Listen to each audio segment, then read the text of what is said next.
Hello বন্ধুরা, কেমন আছো সবাই? আমি শর্মিষ্ঠা, আর আমার রোজ নামচা চ্যানেলে তোমাদের সকলকে গ্রেট ওয়েলকাম।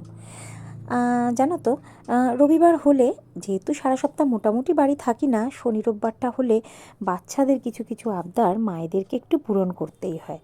ওই যে মেয়ে বলল, মা চলো না আজকের একটু কোথাও থেকে হেঁটে আসি বা ঘুরে আসি। তো যেই না বলা সেই অমনি চলা। যেখানে গেছিলাম এই লোকেশনটা যদি তোমরা কেউ চিনে ফেলতে পারো তাহলে অবশ্যই কমেন্ট করে জানিও।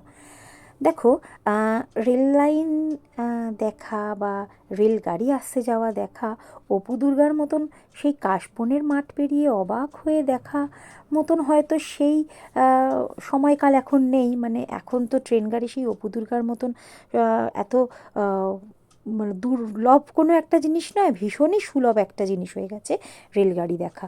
তবুও যখন কোনো ব্রিজের মাথায় দাঁড়িয়ে যদি দেখি যে দুদিক থেকে কোনো রেলগাড়ি আসছে, সেটা আপে কি ডাউনে কেন জানি না, এখনও মনে হয় সেই ছোট্টটা হয়ে যায়, তাই না? কি এখনও দাঁড়িয়ে দাঁড়িয়ে গুনি দেখি তো এইটা সত্যি 12 কামরা আছে কি না রেলগাড়িটায়। এটা দেখতে খুব ভালোই লাগে, সত্যি কথা বলতে কি।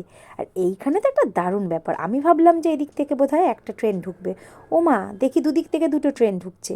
কোন দিকের কোন রুট থেকে দুটো ট্রেন ঢুকলো সেটাও যদি কেউ বুঝে থাকো জানিও কিন্তু। যাই হোক, এই রেলগাড়ির মজা দেখতে দেখতে ফিরে এলাম বাড়িতে মেয়েকে নিয়ে। টাটা।